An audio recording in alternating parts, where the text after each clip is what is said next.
Hello, this is Tim with TJ Small Engine Repair. Do you own one of these battery-operated Ryobi chainsaws?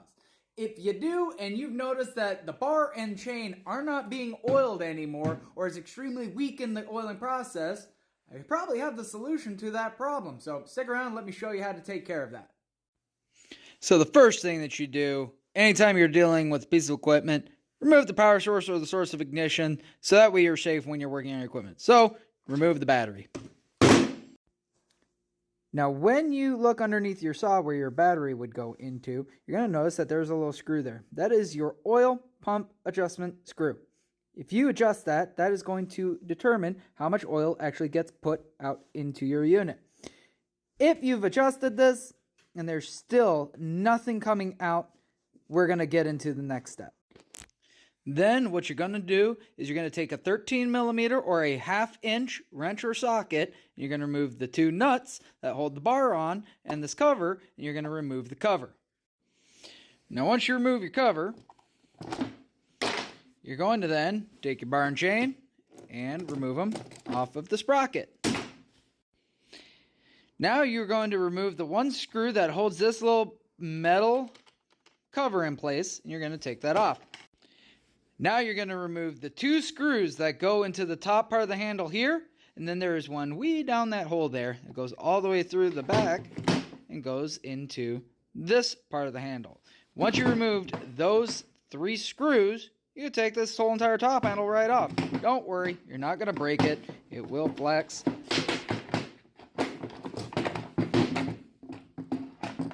Ta-da! Once you've done that, you're going to remove all the screws out of this cover here. You're going to remove them all, and then once you've done that, there's a little E-clip right here that's on here. You're going to take a screwdriver, and you're going to stick that right in between the E-clip and the shaft, and you're just going to pry that right off. Oh no! It is lost. We've lost the E-clip. Oh no!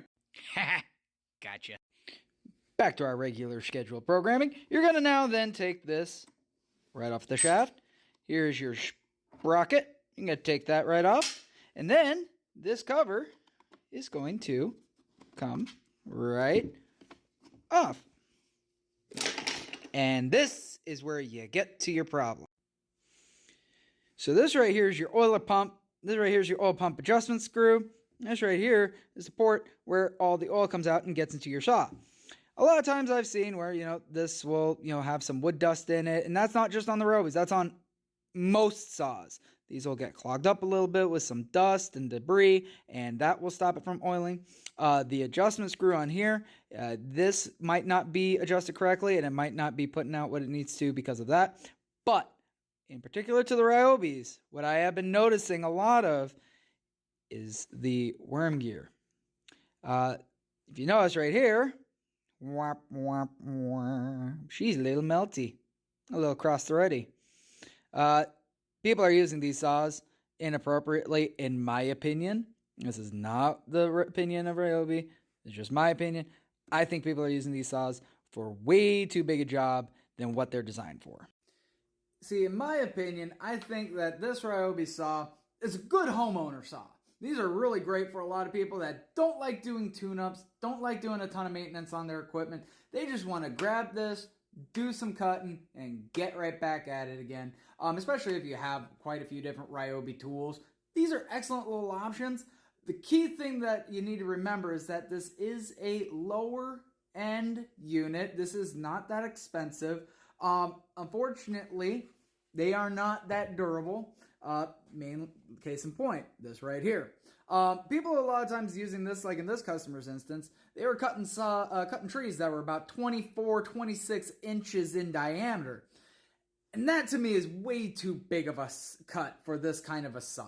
This right here, in my opinion, I'd be using this on more like your, 8-inch, 12-inch, heck, you could even do probably a 16-inch cut.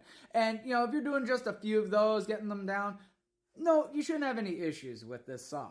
But if you're going beyond that and you're doing it consistently a whole day of cutting, this is not the saw that I would be recommending for that type of a job, because you're going to end up causing damage to the machine. It's just not designed, in my opinion. I don't think it's designed for that level of work.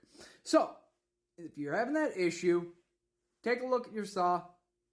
Do these instructions here after you check the port, check your oiler adjustment screw.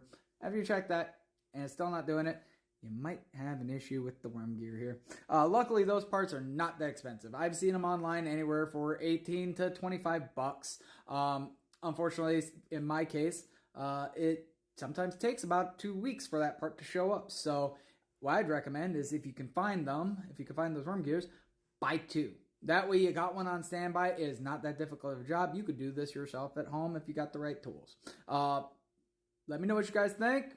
Let me know if this solved any of your guys' issues. Until next time, we'll see ya.